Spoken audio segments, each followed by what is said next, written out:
You're listening to the OnePeterFive podcast. It is a real joy for us to welcome you all here. Habemus Papam. Rebuilding Catholic culture, restoring Catholic tradition. Well, hello everyone. Welcome to the OnePeterFive podcast, episode number 71. I am Steve Skojek, and my chair is rolling weirdly on my mat. I got a tempered glass mat for my chair because I find that the plastic, those plastic carpet mats that you put down under your office chair, after like 6 months or so, they always start cracking, and then you have to replace them, and they're $50-$60 a piece. So for the same price, I got this tempered glass mat that can handle up to 1,000 pounds, which, I'm almost 1,000 pounds, so that worked out for me. But the thing is too damn small, and my chair always rolls off the edges of it. It drives me nuts. This is something you really needed to know at the outset of the show. Let's see. What do I want to talk about today? A couple of things. I have chopsticks on my desk, and I'm going to use them to gesticulate. I want to talk about last night's presidential debates, and that's a big part of the reason why I decided to fire up the camera today on International Podcast Day. I didn't know it was International Podcast Day until I jumped on Twitter. See, all of you who say I shouldn't spend time on Twitter, the things that I learned there, very important stuff. Hashtag International Podcast Day. But here's the problem about talking about the presidential debates on a OnePeterFive podcast. OnePeterFive is a 501c3 U.S. tax-exempt organization.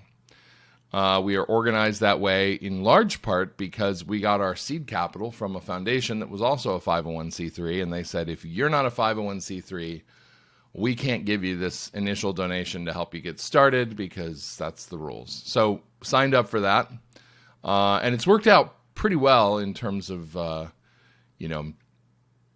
being able to make our income as a business through donations, because for some people that tax exemption is very important. However, I despise the 501c3 tax exempt structure. We are organized that way as an educational organization. We exist to educate people about the Catholic faith.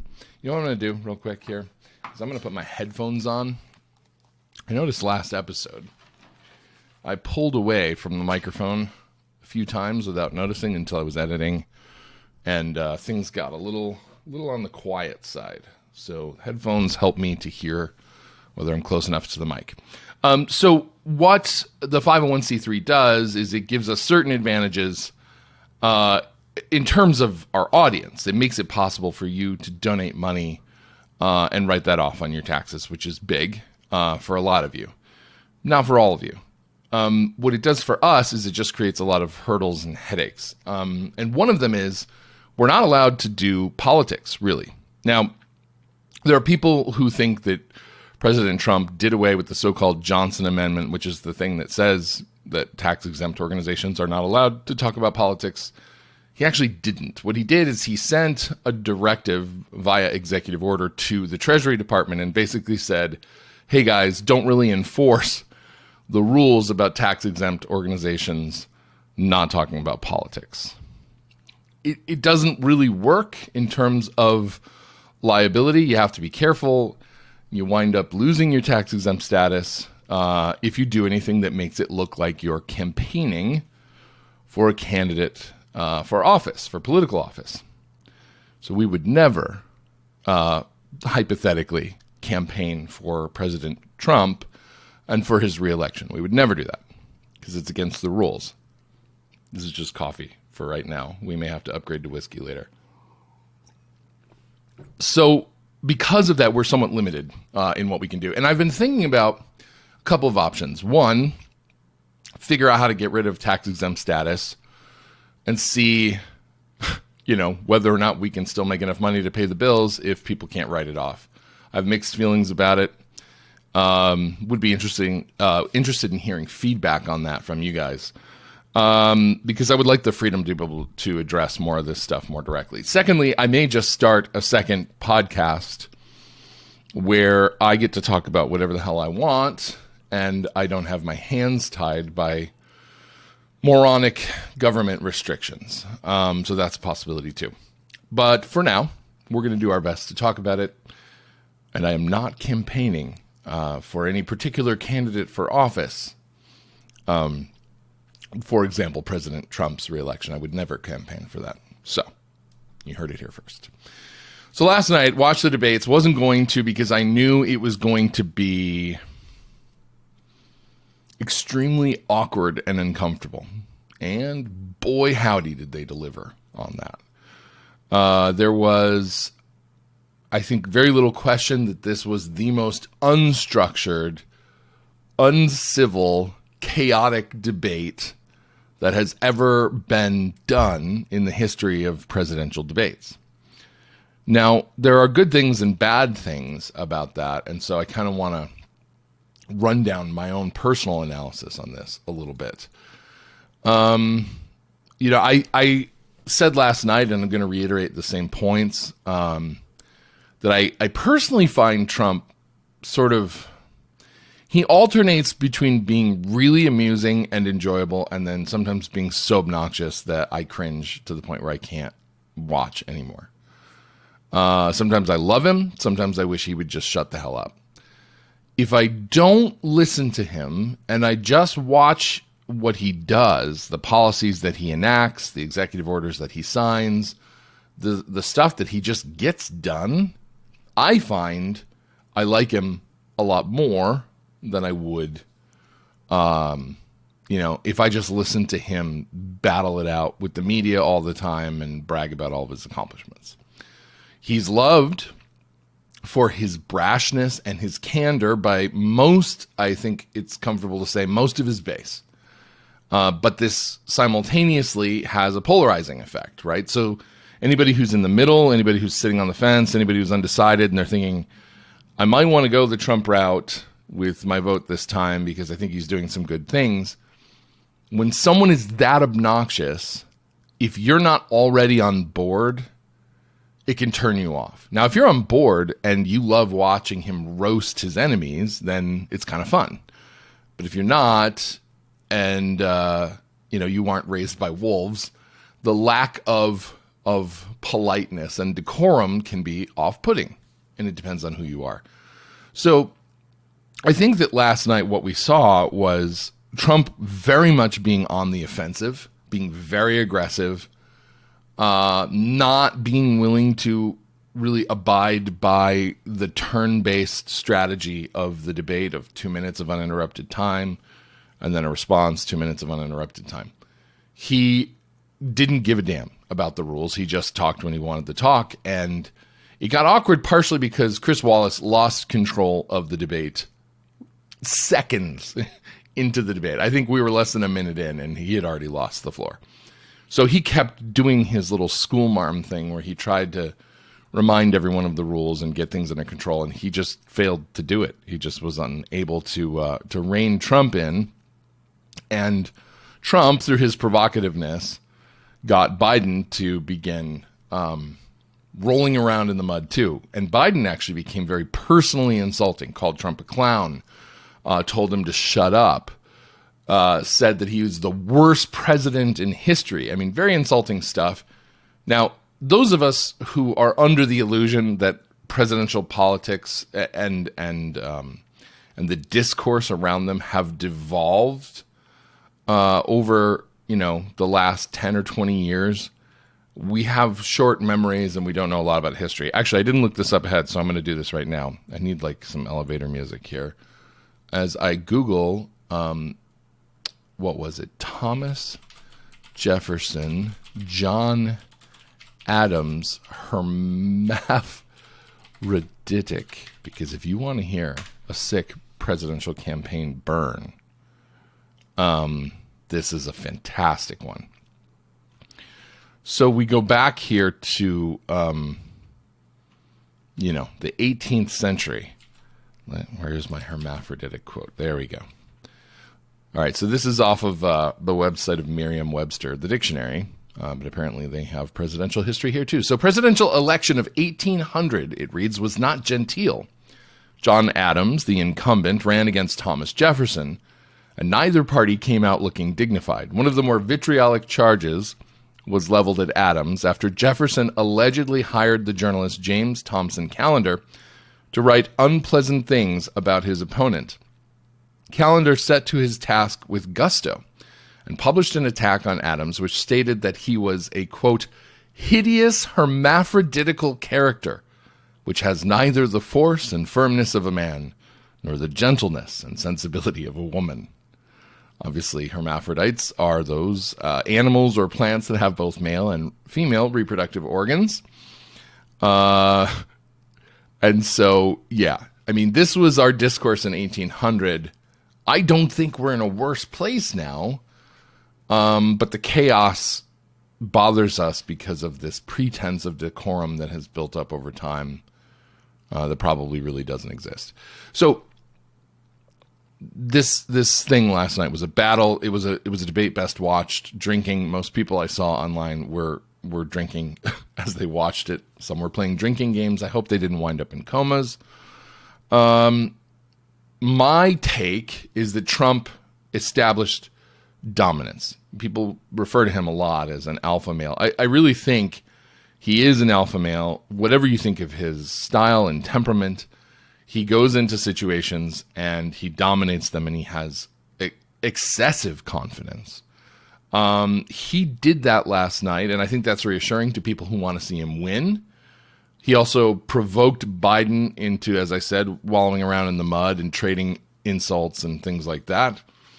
And Biden came out the worse for it because he's just not as good at it as Trump is. Biden was trying very hard to, be on his medication and express the talking points that he was given, whether or not they were false. He was attempting to, try to look like the established statesman versus Trump, who's kind of wild and unpredictable. But Trump was able to, through his constantly being on offense, he drew Biden out of his comfort zone and put him into a place where he made himself look like a jerk. And I thought Trump did a good job with that. Biden looked weak. He looked rehearsed.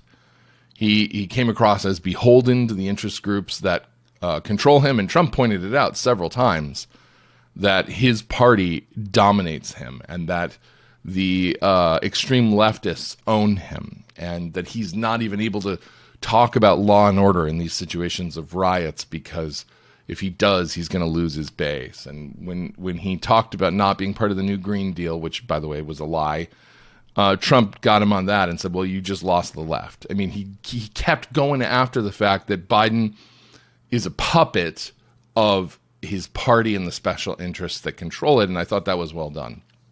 So Biden didn't come out looking good there.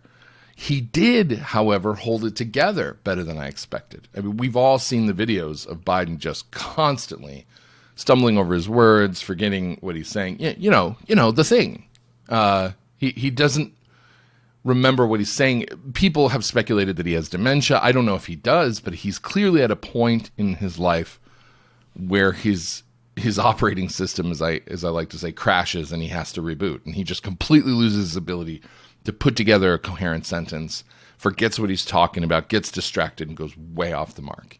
And he also tends to get upset very, very easily when he gets flustered. So those are big things. He didn't do those things as much last night as I would have thought. I was surprised that he held it together. I saw his operating system crash 3 times. Twice he was able to reboot on his own. The third time, Chris Wallace came in to save him. Chris Wallace was a disaster. Chris Wallace was very much injecting himself into the debate. He protected and gave suppressing fire to Biden a number of times on a number of issues. And strangely, Chris Wallace has been called out by people on both sides of the political spectrum for his interventionism. I mean, he came out and said that he'd read Biden's plan. I believe it was on environmentalism. Without having admitted that he read anything from Trump. He laughed along with Biden when Biden was making a complaint about something Trump was doing and said he felt the same way. He was very, very clearly biased in Biden's favor. He covered for Biden when he was asked questions about things like Trump asked him flat out, do you have a single law enforcement organization that has endorsed you? Name one. And he said, we'll wait. We have time. And Biden said, no, we don't have time for that, because he didn't have one that he could mention. And Wallace quickly moved to a new question. This happened a couple of times. It happened when Trump was bringing up the money that Hunter Biden got from Russia after Biden had brought up the whole Russia hoax thing. So there were a number of times where Chris pulled Biden out of the fire. And Trump pointed out early on, I mean, he looked right at Wallace and he said, oh, I see. I'm debating you tonight, not him. That's okay. I'm not surprised. I mean, this is what people love, is that Trump just has the candor. He just says it. Just comes right out and says, this is what's going on. And I don't care if you like it or you don't. I'm going to call you out. And that is what people love. But I think the discomfort that many people felt watching them all talk over each other and argue, and the schoolyard back and forth, there was a lot of I know you are, but what am I type little digs back and forth. Someone pointed out that they feel like Trump needs to learn to let little things go, because these little things that he wants to argue over distract him from landing the heavy blows on the big points. I think there's some merit to that. So at the end of the night, I would call what happened, the end result of the debate, I'd say maybe it's a draw. I think that Trump reassured his base, but he probably made undecideds nervous. I think Biden probably got some sympathy, because at first, at least, he looked like he was getting bullied. But then once he started throwing insults and things like that, he kind of lost that. His anemic responses to big questions, though, I think they're going to plant seeds of uncertainty in his undecided voters. When he can't answer things like, what he's going to do about law and order, in cities where there's rioting, or when I'll tell you what, I think the biggest mistake that Biden made was continuing to push the fear-mongering around COVID. Now, I've been very vocal about the fact that I think COVID is a real threat.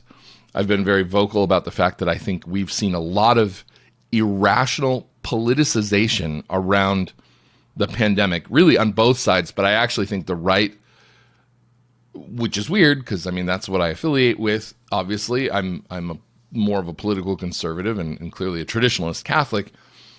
But I found that there's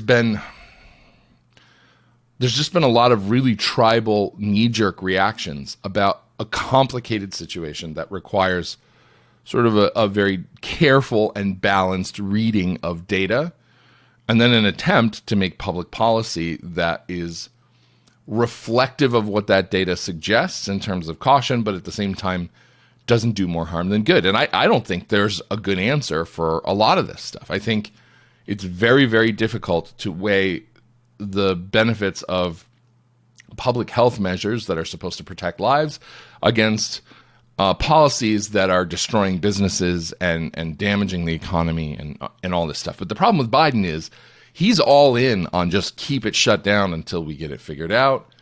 He's all in on the fear-mongering about how many more people are going to die. I think this is a message that does not and will not resonate with people, because even people like me who initially said, yeah, an early shutdown makes sense.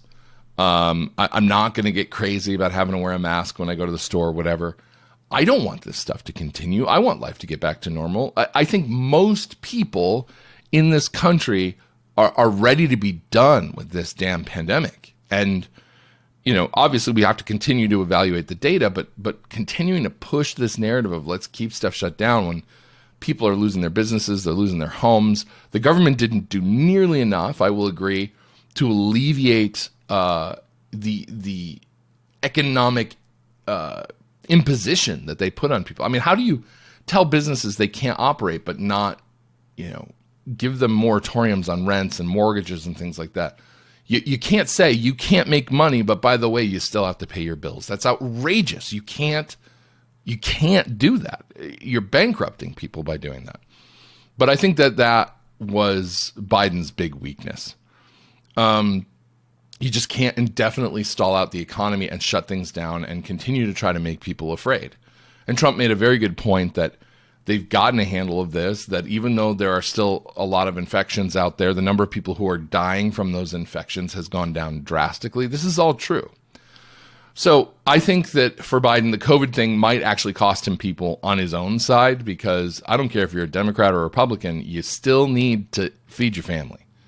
And anything that's going to get in the way of that, you're going to have a problem with. Now, I don't think it's likely that that's going to translate into more Democrats voting for Trump. It may just lead to people throwing up their hands and saying, you know what? I'm just not going to vote at all. I'm just not. I just don't even care. I just don't even want to be a part of this election. I hate both sides. And I think there's going to be people who walked away from this debate with that conclusion in their mind. I can't stand either side. They both acted terribly. I don't want anything to do with this. I just don't give a damn anymore. And so that's a risk, I think, when you're not careful about your rhetoric. But I do think that is where Biden is going to lose people. I don't think Trump alienated his base at all last night. They wanted to see him come out swinging. He did. His danger is in the undecided and the swing voters, the people he might be able to pull away from the Democratic Party. However, some believe that he just went out trying to provoke Biden to show who he really was and to get tripped up and to make mistakes. And to an extent, he did that. So if that was the strategy, mission accomplished to an extent. I really feel like Trump's only liability was really self-imposed. Biden didn't score any big hits on him. But Trump kind of looked like a bully. And at times came away, as sort of alternating between childish and self-aggrandizing. Bragging Trump is worst Trump, in my opinion. When he starts going all in on how great he is, it's one thing to celebrate your own accomplishments and to say, you know what, we're proud of the work that we did. We accomplished this. We think we did a good job, and we're going to build on that. That's something people want to hear. They want to hear about your successes, why you deserve their vote, because you did a good thing. You have an established record of success, and you're going to continue that. That's fine. But when it's like, everybody says how great I am, that starts to become annoying to people. I find it annoying. It's the thing I like least about Trump of everything that he does. I wish he would stop doing that. So as I wrote in my final analysis last night, the debate was pretty much exactly what I expected. It was painful, awkward, emblematic of the polarization and strife in the country.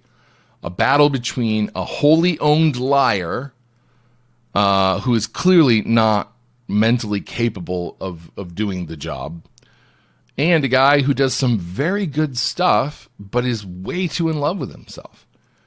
Neither one of these candidates came out last night looking appealing to me. Now, I will say that part of the problem that we're having is that the temperament of the kind of man we need to break through the political problems that we have is not going to be a guy who sits politely and waits for his turn to speak while someone else is lying about him.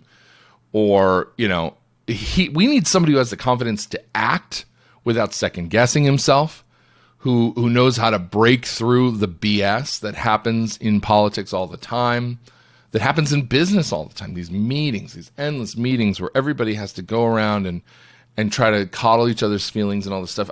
We need a guy who's like, I don't care. I'm just going to do this because I think it's the right thing and I'm moving ahead. And he doesn't stop and look back and agonize and wring his hands over whether what he did was the best thing in that moment. He just goes. And that's why I think Trump has gotten done the things that he's gotten done. And he has gotten done a lot. But I also just don't feel like anybody who watched last night's debate, based on that alone, is coming away feeling hopeful about the future of this country, because our level of discourse has sunk to a point where it's reflective in a way of the chaos that we're seeing in the streets, the chaos in the cities. I mean, we have this country that's turning into this Mad Max dystopian future that reminds me of Back to the Future 2, Biff Tannen's future where he took control of Midvale. And it's like, it's an ugly place, and it's not where we want to be. And I think people are really looking for hope. And so stronger more confident, more focused leadership is something that would be helpful to see right now. But I get it. We're in the middle of a street brawl. We're dealing with the most unethical political party on the left that we've ever seen. And I don't blame Trump, by the way, for questioning whether the election results are going to be valid, because these people will stop at nothing. We already know these riots that are going on are being funded. I mean, this is an intentional subversive movement within our country. And we cannot expect ethical behavior from people who hold in such high priority the need, their perceived need, their perceived right to murder millions of children. These are not good people. These are not people who you can say, oh, well, yeah, they murder babies, but they'd never commit election fraud. Are you kidding me? I mean, this whole Russia hoax thing has come back to the fore because of declassified documents showing that even President Obama was aware that Hillary Clinton appeared to have been behind pushing out false information about Russia's involvement in the election. There's all this stuff. They lie and lie and lie and cheat and kill. And we're supposed to think that this is a level playing field? Obviously, it's not. So, I don't know. The whole thing is a mess. I still think that it's obvious to any right-thinking person who cares about, at the very least, buying time for us to continue to try to swing the country in a better direction. I think we're at a pivotal moment. And I say this knowing that I may have lost some of you in our international audience because this is very inside baseball American politics stuff. But as America goes, so goes the world. We are still the dominant influence in the West. And if we fall prey to this radical progressivism that is rampaging through our country, that's bankrupting us, that's leading to our cities being burned down, that's just leading to these Orwellian laws, if we go, we all go. This is not going to be good for our future. And do I think that we can forestall this? I don't. I mean, it's inevitability. It seems to be that we're going to continue to progress in this direction unless some cataclysmic event happens that causes us to refocus. We may just end up in an Orwellian state no matter what we do. And even if, we can forestall that for another few years through electoral politics, we are on a very slippery slope and sliding at 90 miles an hour. I don't see how we pull out of this nosedive. I hope there's a way. And if there is one, man, I'd like to see some sign of it soon. So, yeah, it was kind of a frustrating situation. I think it could have gone a lot better. Not knowing that there are people who want to read into everything that President Trump does and see strategy and see genius and see chess playing. And I just don't think that's who he is. I think he can be strategic at times. I think he has a very high level of functional intelligence, and he's very instinctively good at persuasion. He thinks on his feet really quickly.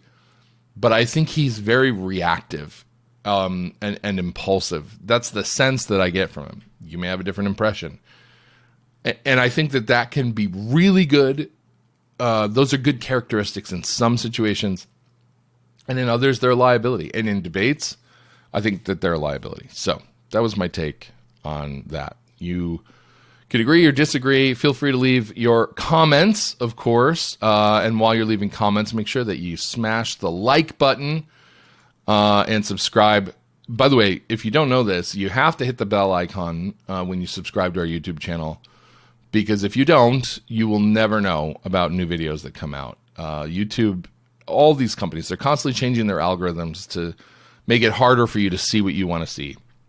So you got to kind of check all the boxes if you want to see new videos when they come out.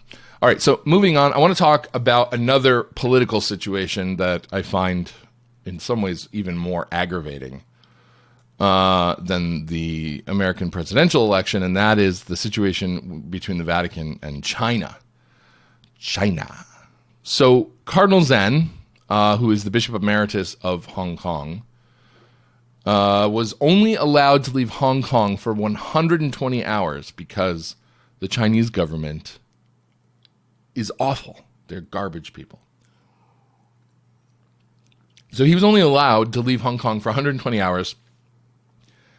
And he went to Rome in the hopes of personally asking Pope Francis, we need a new bishop for our diocese. They haven't had a bishop in Hong Kong since January of 2019. And Pope Francis wouldn't see him. Zen was forced to give the letter to the Pope's secretary because Francis just couldn't find time for the long-suffering Cardinal Zen, who has been the single biggest voice in favor of the persecuted Chinese Catholics. Zen's argument is that he really doesn't want to see somebody close to Beijing get nominated, or elevated to the episcopacy in Hong Kong because it's going to be a disaster with all the crackdowns that have been going on. I mean, remember, before COVID, Hong Kong protests were going on constantly. The Beijing government was cracking down on Hong Kong. It was becoming very clear that Hong Kong wasn't going to get the rest of its 50 years to be autocratic and self-ruling. They were going to be forced to be under Beijing because Xi Jinping, who is the premier, who apparently fancies himself to be like the neo-chairman Mao, is cracking down on everything and fomenting control over everything in this country. So Zen doesn't want to see a Beijing-nominated bishop become the Bishop of Hong Kong with the situation that's going on there. Hong Kong was a bastion of at least some freedom in China, and that's being taken away. He's also pushing back, though, on China's own version of the civil constitution of the clergy. And the Vatican is apparently kowtowing to this. It's a document. It's a secret document. We don't know what the document says, but China is apparently demanding that clergy sign this document, basically saying that they accept the autonomy of the government-controlled church. Like Rome doesn't have any say over the patriotic church in China. And Zen says that the underground church is being basically destroyed. They can't do anything anymore. I'm going to flip over actually here to the National Catholic Register. Bree Dale interviewed Cardinal Zen, and this came out, when did it come out? 2 days ago? Yeah, 2 days ago. So there are a couple of points I wanted to highlight. Zen says, quote, "I'm very much worried about the more recent document, this so-called pastoral guidance, because in that document, the Vatican is encouraging people to join the Patriotic Association. Patriotic Association is this official Chinese government-approved version of the Catholic Church. They're encouraging them to join the independent church, which even Pope Francis agreed during a private audience is an objectively schismatic church. So I'm really surprised that there wasn't much voice about that agreement. Actually," Zen says, "I wrote a letter to all the cardinals and I didn't receive much response. I think that's terrible because the underground church has for so many years suffered so many things just to be faithful to the Catholic Church. But nowadays they're invited to surrender. That's terrible. So I really want to clarify the subject with the Pope, with Cardinal Parolin, but obviously I couldn't get anything. It's more than 1 year and I could not have received anything." They're stonewalling Cardinal Zen. And as I said last night, I don't think I can say the things I want to say about Pope Francis without probably committing some kind of a sin. There's a lot of swear words that it's going to entail. And, he's just a nasty bastard to the good people in the church. He let 2 of the 4 dubia cardinals die waiting for an audience, trying to address concerns about the faith. And you better damn well believe that's what he's hoping is going to happen with Cardinal Zen. He's just going to wait him out and hope that he dies, maybe in a Chinese prison for speaking out. Maybe he'll get tortured to death.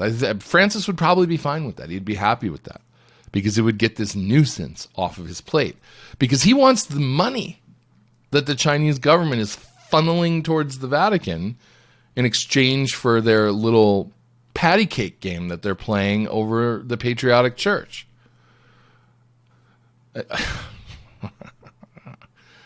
I can't speak respectfully about the papacy anymore, even in the abstract. Like, it's really getting hard. So Zen says that, the situation in Hong Kong is at a point where the government can do anything to you. Let me read a little more. They can search your home without a warrant from the court. They can bring you away without any help from the lawyers, and even your family cannot visit you. They can bring you into mainland China and then maybe sentence you in a court in China. So that's terrible. So they obviously want to silence our voice. That's also terrible because that was the only thing left for us, our voice. And in this moment, I give my advice for everybody. Be cautious. Don't speak too much because it's a danger now. They can bring you away and you can disappear. But then as a senior citizen, I have to speak out my mind. And so they think they have more than the material they need to accuse me. And so to take me away. It will not be a surprise, he's saying, if they take him and imprison him. But I'm not doing anything to provoke that. So there are still many things maybe I can still do to help many different categories of people. I'm working also as one of the trustees of a foundation to help those in difficulty. And so we're in the hands of God. I mean, like all Catholics in the world, that's it. That's all you got, is to be in the hands of God, because nothing about this episcopacy and this Vatican and the College of Cardinals, none of them are going to help you. You will not be rescued. Put not your trust in princes. Put not your trust in princes of the church. Put your trust in neither, because they will not help you. The vast majority of them do not even hold the Catholic faith. This is manifest by their actions. Zen goes on, asked about what his message to the people in China and Hong Kong might be. He's just telling them to be careful, not to confront the government. He says there was a degree of tolerance from the government for many years. But since these last 2 years, they've enforced all the laws. Now the underground church is not allowed to have their churches. Maybe to your surprise, in several places, there were churches even underground in big capacity. And where such underground churches are not possible, still there were underground priests who could say Mass for the underground people, like in Shanghai. And everybody knows about it. It's not a secret, but no more. They enforced the law, so they can't have any more Mass in the underground. So I tell them you can even sacrifice the Mass, the sacraments, like you don't get to have them, but don't give up the faith. You can just imagine all the martyrs who were in prison for so many years. They couldn't have Mass for so many years, but they're full of grace.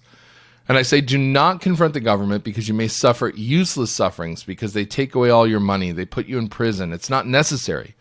Just quietly retire. I do not think nowadays it's difficult to survive. Just survive and wait for better times.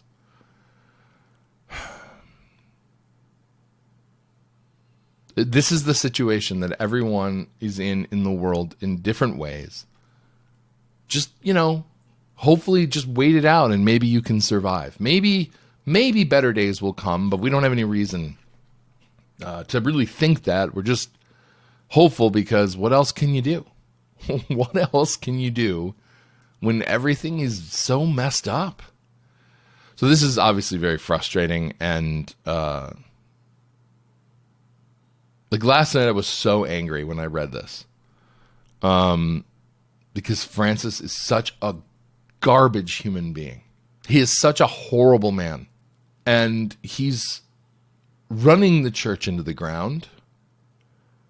He's destroying faith and hope. He's calling into question so many things. And it's just, you hate to see it. This is not, I had my problems with John Paul II. And I can't say I miss those days. Pope John Paul II did a lot of stuff that led to where we are now. He didn't help. He was part of this incremental process towards the culmination of the post-conciliar revolt. And he had the longest papacy since the council. I mean, he really had an impact on why the church is where it is today. But I still remember what it felt like to look at the Pope and say, he's a good guy. I have no doubt John Paul II was a good man in terms of just natural virtue. I think he was terrible at governance, that he was probably theologically and philosophically malformed, which led to the errors that, he committed. But I have never for a moment in my life said, I wonder if he loved God. I've never, more to the point, wondered for a moment in my life, I wonder if he believes in God.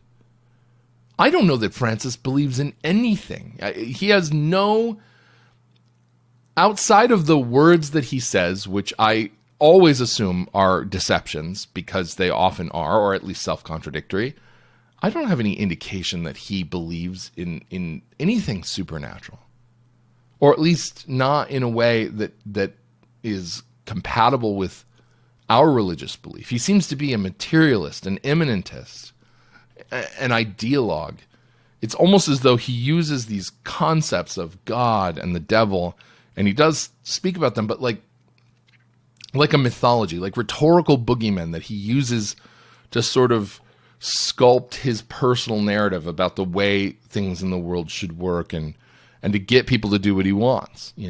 He throws these things out there as parameters that are supposed to guide people in the direction that he wants them to go in. But I don't see a man who believes. I honestly don't know, and this is a discussion that came up in the online Catholic discussion sphere in the last week. I'm not sure he actually committed idolatry personally with Pachamama. And I say that not because, objectively speaking, the Pachamama thing wasn't idolatrous, because it was. I just don't know that he believes in any of that stuff. I don't think he worships anything but his own ideology. He's just not somebody who worships. If anything, he wants worship and adulation. He's so egotistical. And so, going through the motions of doing the Pachamama stuff, it's an agenda piece. It's not, it's for show. He probably rolls his eyes as much at that as he does at the plight of Chinese Catholics. He does not care. He is such an evil man. It's so frustrating to just have to resign yourself to the fact that he's in control of things. So that's the China piece that I wanted to talk about. The last thing I wanted to talk about today, and it's time to turn on the noisy air conditioner. It's getting warm.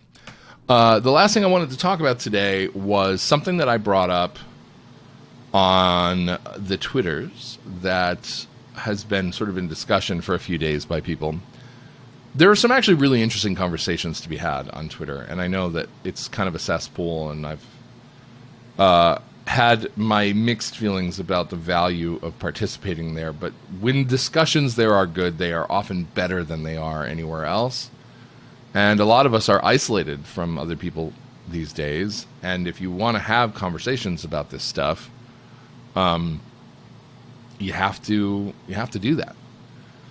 So this is what I asked, and I think that this is still very nascent for me, and I don't know, I want to develop it more, but is it possible for Catholics to make an idol out of the church? So we obviously understand that the church is the mystical body of Christ, and in that sense, you can't make an idol out of Christ because he is the proper object of worship. But I do wonder if her institutions, her body of teachings, her hierarchy, etc., can sometimes be so in our face, so present, that we obscure Christ himself and almost worship them instead. Now, I made it very clear when I asked this that it was an undeveloped thought, and I just kind of want to hash it out because I'm a very think out loud kind of guy. That's just how I am. And I would rather have a conversation with all of you than to just sit in my ivory tower and pontificate. I don't have the answers to a lot of things. I don't think that I'm, in a position of power or authority when it comes to knowledge about the faith or the practice of the faith. There are things that I know that other people don't. But I'm an observer and I'm a commentator. That's my role. I'm not really special.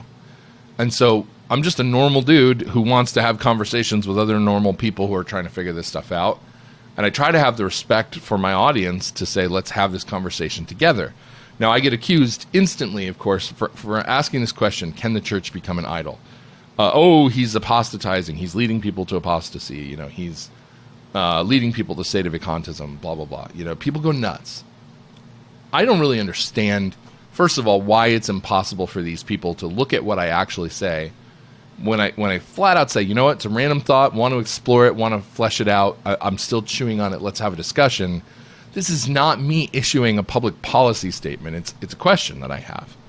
Because as I'm working through these deeper issues that I recognize with my own faith and my struggles with the church and the things that I see other people struggling with, I don't think you can get to where you need to go without asking these questions. They need to be asked. Why do I ask this question? Well, because for me personally, I think this is something that I've done. I think that the church, for me, first of all, cradle Catholic, you know, growing up in a very Catholic environment, my parents became more actively involved in their faith over time, and I'm the oldest. So, you know, when I was younger, it was less emphasized and then it grew. But I come from this world of a very Catholic family. We were never as involved with, you know, being with and around my dad's side of the family as we were with my mom's. And in my mom's side of the family, it was very common for every get-together to involve discussions about things that were going on in the church. I mean, that was just what we did. We talked about the faith all the time. And the sacramental life was very much present, and it was a Catholic ethos. I grew up ensconced in taking for granted all of the Catholic things. And so I think that for me, I latched on to the structures and the rules and the rubrics and all of that kind of stuff as a way of sort of imposing on myself a way to deal with my personal anxieties, my scruples. I was very scrupulous as a young man. Part of it has to do with the relationship, you know, with my own father, and the fact that I felt that he was very difficult and aloof and angry and hard to please. And so, yes, that obviously forms, you know, your relationship with God. Now, I love my dad, and we actually have a great relationship now. But when I was a kid, you know, he was a really angry guy, and he had his own stuff that he was working out, and I was afraid of him.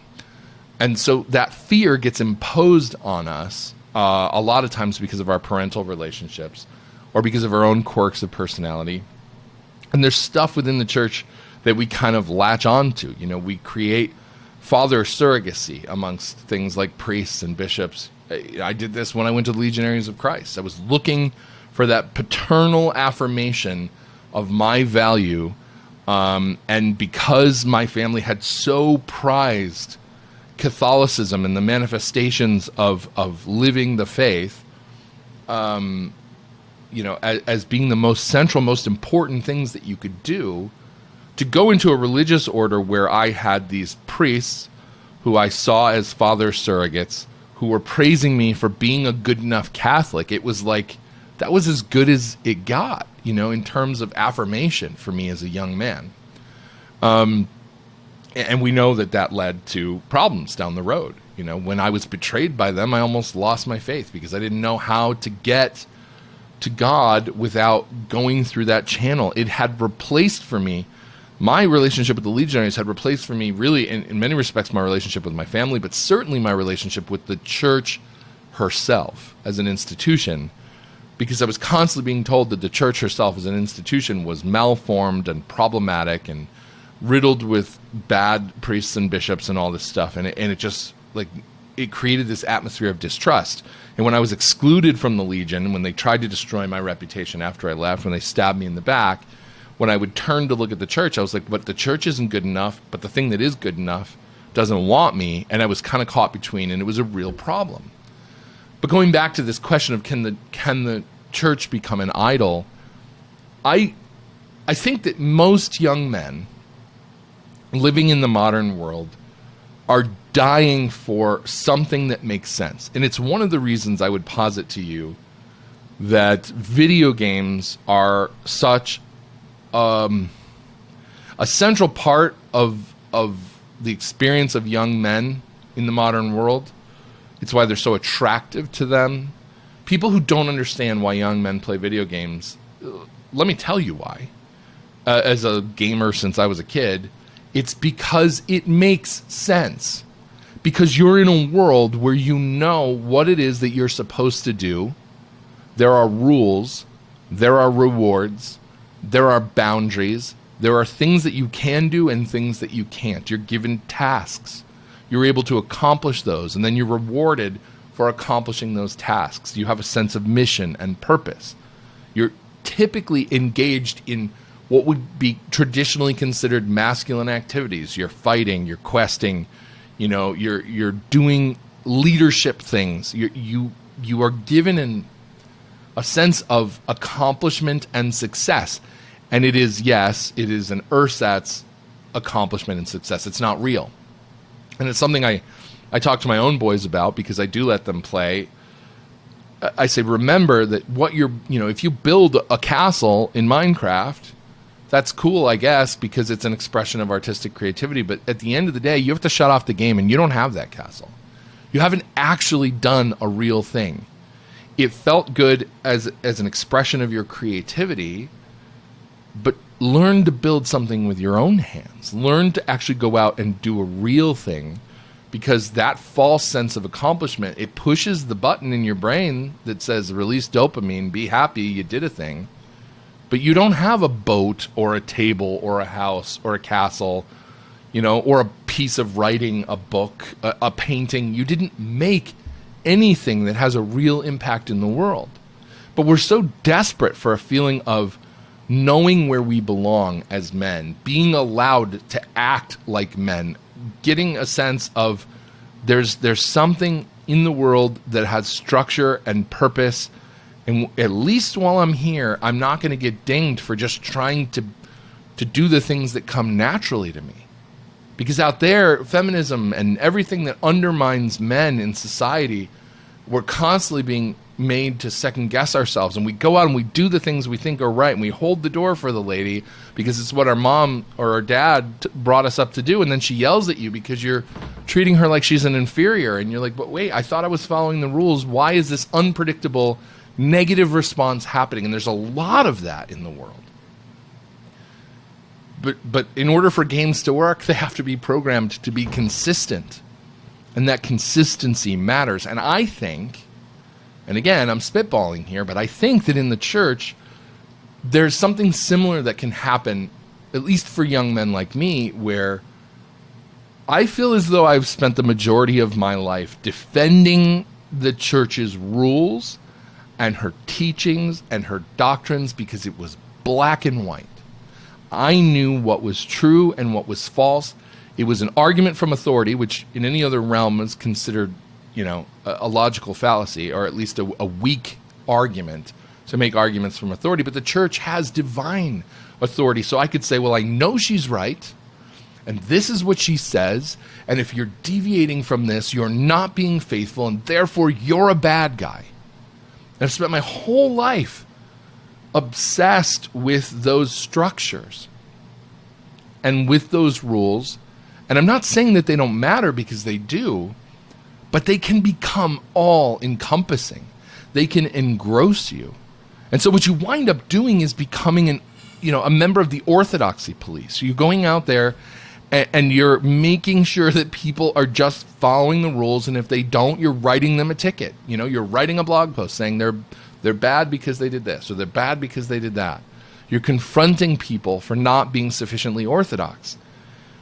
And this is where, as much as I dislike Francis and his entire ethos, I actually think some of this stuff is probably what made him who he is. The reason he goes off on doctors of the law and on people being rigid. And, there was this one interview that he gave, I don't remember where I saw it, where he talked about how he was so worried about swallowing water when he brushed his teeth when he was a kid, because he didn't want to violate the old communion fast that was 12 hours before receiving communion, no water. And he was an altar boy, and he knew he needed to receive communion, but he was worried he was going to swallow water when he was brushing his teeth. This stuff gets into your head, and you can get locked up in it. And so I think it's possible, while simultaneously acknowledging rules and rubrics and teachings, they all matter. Absolutely they do. And I don't think that they should just be discounted. And I don't think that you can follow the modernist line of thinking of, dogmas evolve and all this garbage, right? But they can become the only thing you see. They could become the only thing that you care about. Meanwhile, you have no charity. Meanwhile, you don't know or love our Lord. This is a realization I keep coming to over and over again, and it's uncomfortable for me to say it in the position that I'm in, doing the work that I do, but I don't really love Jesus. I don't really know our Lord. I don't find him appealing. I'm afraid of him. This is something that is deep inside of me that I'm trying to figure out how to reconcile. My relationship with the church, it was de facto. It was taken for granted. It's always been there. And then it was, ostensibly it was, I do these things because I love God. But really it was, I do these things because I know the rules. And if I check these boxes, maybe I won't get in trouble. Maybe I'll be okay. Maybe God will pat me on the head at the end of my life because I checked all the boxes and I lived by the rules and I didn't commit these sins and I made sure that other people followed the rules too. But it's not relational. It's not a sense of God really loves me and he really died for me because he really cares about me. It's, oh my gosh, if I don't do all these things, am I going to get punished for that? Am I going to go to hell because I screwed up? So fear only motivates you for so long, and then it starts to fall apart. You have to do things because you care about doing the right thing. You have to go to Mass and do your devotions and do your sacraments because you love God and you want to do them, not because you feel guilty if you don't. And this is why I push back so hard when I see this bullcrap rhetoric out there. If you don't pray the rosary, you're not on the team. Shut up. Stop. People should pray the rosary because they love Our Lady and they want to honor her, and they recognize that she made promises, that there are benefits that come with the rosary. They should do it because it's good, not because they're afraid that they're going to be ostracized for not doing it, or because they're not a real Catholic if they don't do it, or because they're off the team if they don't do it. That doesn't help people. Does it get them to do it in the short term? Sure. But I can tell you from personal experience that doing devotions out of a sense of guilt and obligation eventually generates resentment in your heart. You start to hate doing those things because they feel like an imposition. You're not doing it because you care. You're doing it because if you don't, you're going to get in trouble. And it doesn't work, and it's not sustainable, and it doesn't lead to the kind of charity that we are supposed to have if we're going to treat other people with decency, if we're going to commit, works of mercy, spiritual and corporal. I'm terrible at the works of mercy. Like, in my head, for the longest time, it's been like, well, I did the thing that I was supposed to do. I upheld the rules, and I told everybody what was right and what was wrong. And it's like I'm recognizing within myself an impoverishment of actual virtue because I've been so obsessed with policing what is right and what is wrong, and did we follow the letter of the law? And I have to imagine that if you're within the sound of my voice, there's at least a chance, it probably doesn't apply to most of you. I'm going to assume that most of you are better Catholics than I am. I'm not an example that anyone should look to. But at least some of you know what I'm talking about. I know you do. I know you do. And I don't know how to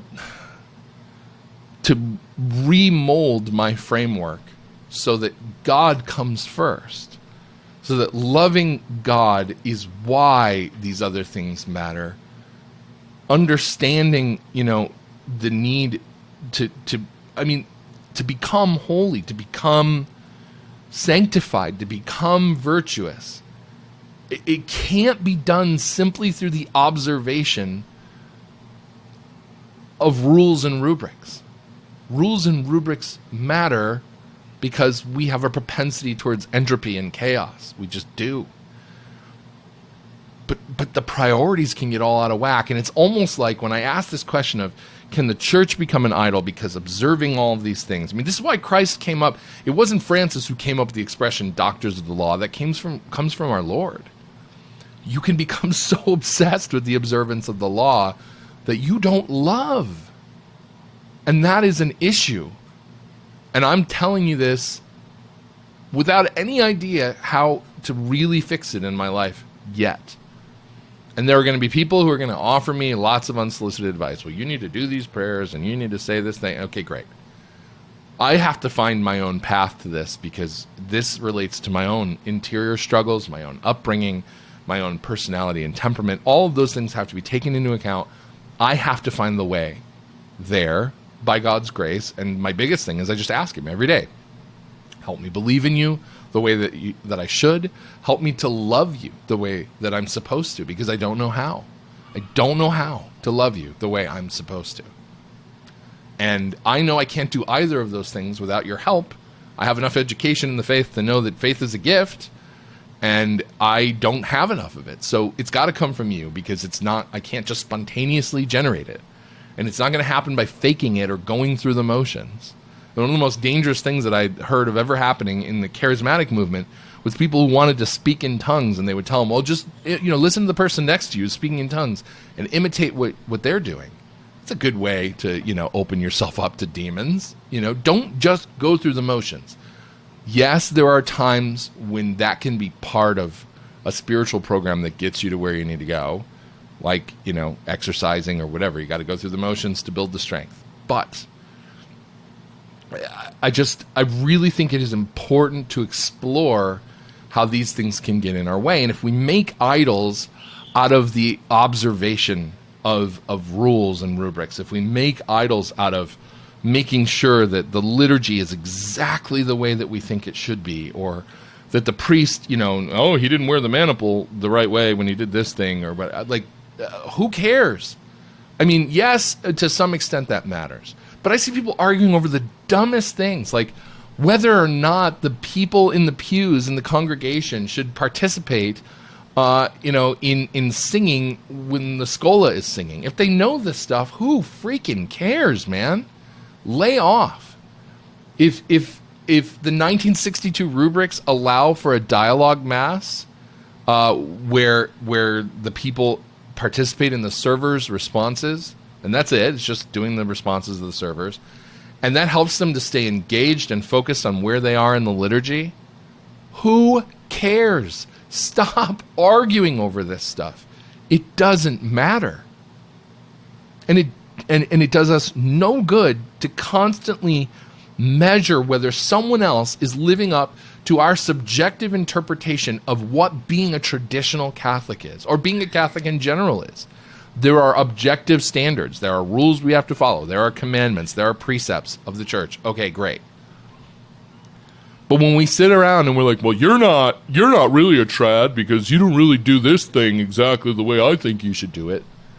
Dude, go pound sand. I don't freaking care.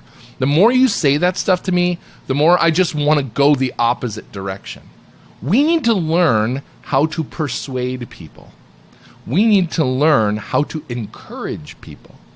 We need to learn that you can't attack and admonish someone into submission unless they are crazy humble with an extraordinary amount of grace. Most people, when you attack them for not doing something well enough, are going to get defensive and they're going to push back, even if they're wrong. So understanding a little bit of human psychology and saying, okay, so this thing that you did, I saw this and I get it, but if you do this, did you know that it actually can be helpful? Like, find a way to talk to people like they deserve respect.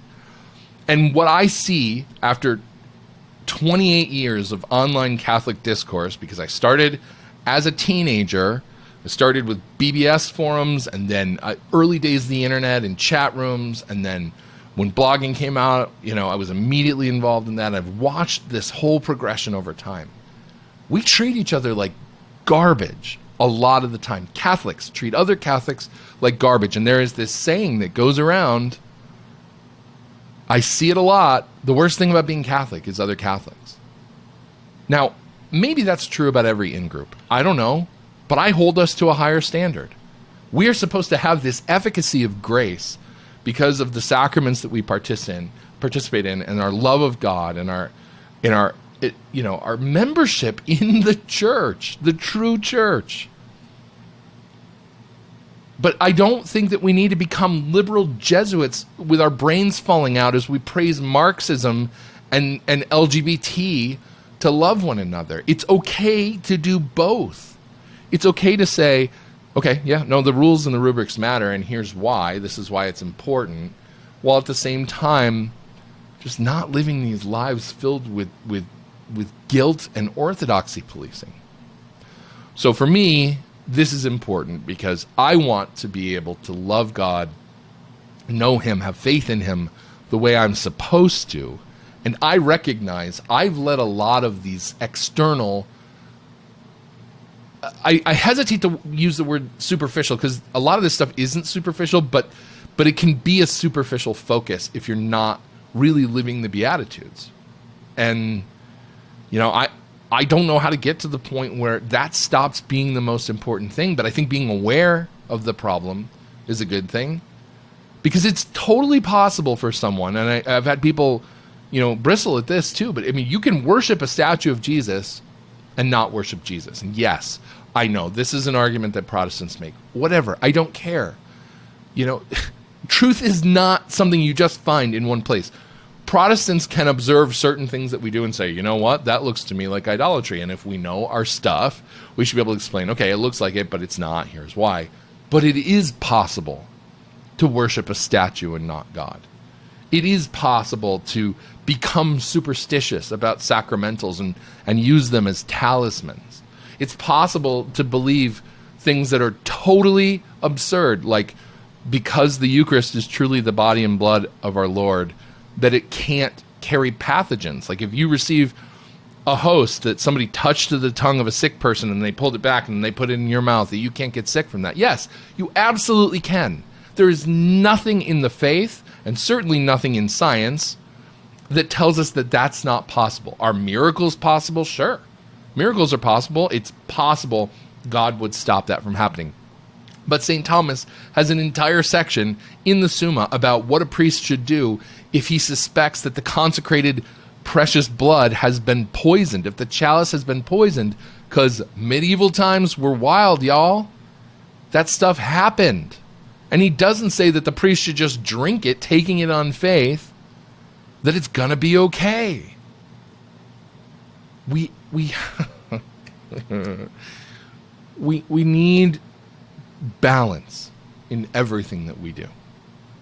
And we're so used to fighting, and we're so used to being outnumbered, and we're so used to feeling persecuted that we're just constantly like coiled to spring about everything. And it creates so much stress and tension, and it's not good for us. So what is my point in saying all of this? I don't know. It's something that I'm thinking about.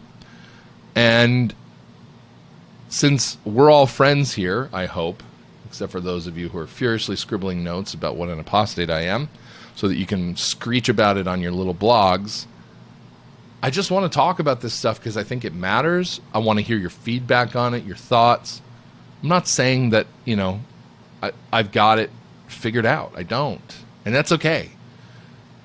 But I also don't want to pretend like these things aren't issues that we need to deal with, because I think that they are.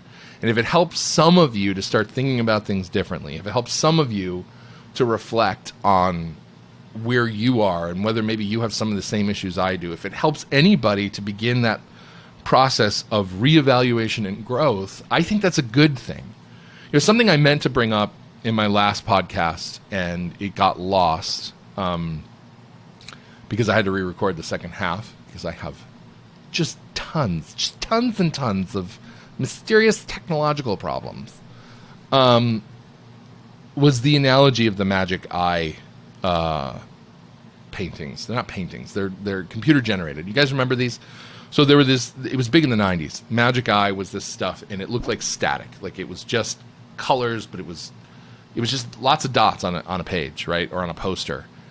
And if you learned how to focus your eyes the right way, what would happen is, out of all that visual noise, a three-dimensional image would pop out and you could see it. And once you learned how to focus your eyes, you could just see it. But if you couldn't get your eyes to focus, and you always had a friend who just couldn't do it for whatever reason, they would get super frustrated. All they would see was the static on the page. And you'd be like, dude, it's a dolphin. It's jumping through a hoop, and there's palm trees in the background. And they'd be like, I got nothing. So one of the things that they would do when the Magic Eye books came out is that they would tell you to put your nose right up against the page and to like just stare at the page and then slowly move the book away from the page. And if you kept staring at that same spot, your eyes would gradually, unintentionally come to a point of focus where the image should make itself clear. And I kind of feel like that's where we are right now at this period of time in the church. We have so many conflicting narratives about what authentic Catholicism is, and meanwhile, we're as factionalized and as fractured as we've ever been. There really isn't a monolithic force within Catholicism anywhere. Conservative Catholicism is divided. Liberal Catholicism is all over the place, just by nature. Traditional Catholicism is broken into all these little fiefdoms, and everybody's sort of warring for supremacy. Just saying I'm Catholic doesn't mean much anymore, because you could believe anything. Saying I'm Catholic could mean I contracept, and I think gay marriage is great, and I don't eat meat on Fridays. Or, I mean, it could mean that you go to the traditional mass, or it could mean, that you're actually a state of a contest, but you think you're part of the real church instead of being in schism. Or it can mean whatever. It can mean so many things. And so I just feel like we're at this point where with a lot of this stuff, we all come at it with confirmation bias and preconceived notions that comes from our upbringing, it comes from our study, it comes from a lot of different places. And it would behoove all of us to do the Magic Eye thing. And like, we're really close to all this stuff that we've been looking at for such a long time. Even converts come in with their own bias. But we need to do this thing where we kind of back up slowly and we try to get a different perspective and a different view on it so that we can understand where we are and what's going on and where we're going. Because the church is supposed to be one, holy, Catholic, and apostolic, right? The apostolic thing, I mean, it technically exists, but our bishops aren't doing anything. Catholic is up for grabs. What does any of it mean? We have teachings that contradict other teachings. And how are we supposed to know, which one that we're supposed to follow? Because this pope says this, but the other pope said that. And it's totally, nuts. Holy? Well, I don't know. I don't see a lot of holiness out there. It exists, I guess, objectively, within the grace conduit that the church is and in the sacraments. But in terms of how that applies in the life of the faith, it's probably going to be most commonly found, as I said last time, in the hidden saints, the people that you don't know about in the convents and the monasteries, or the daily massers who just quietly go at 6 a.m. and they stay the hell off of social media, and they don't spend a lot of time in comment boxes on blogs. The people like me who are the noisiest, I don't know, man. I just don't think we're probably imperiling our own path to sanctity a little bit by just talking so much, by constantly having to duke it out over opinions. And I know there's a purpose for that. And if there weren't, then I would have to find a reason to stop doing what I'm doing. But I just think that, saints are the last people you expect. They're not the people who are the most visible. Very rarely are they the most visible unless they have, against their own will, been thrust into the limelight by God. And I just think it's really important for us right now to evaluate all of these things and to try to figure out, where do we go from here? What does it mean to be Catholic? How can we develop some unity? Because that was the fourth mark that I didn't get to. There's no unity. We are not one anymore. We don't have one liturgy. We don't have one set of sacraments. We don't have one liturgical calendar. We don't have one set of principles on a number of doctrines. We are so divided. So divided. The four marks of the church are in eclipse. We have to believe that they still exist objectively, but that they're hidden. But they're hard to find.